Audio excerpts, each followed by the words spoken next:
Oh, you've caught me at the perfect time. We're here because we have a broken faceplate conundrum. Super easy fix.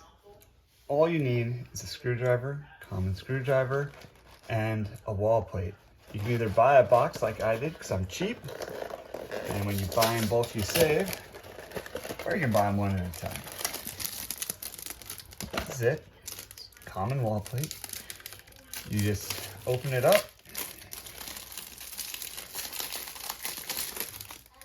and we're gonna use a hand screwdriver to remove the broken old plate. There we go. Put the new one right back in.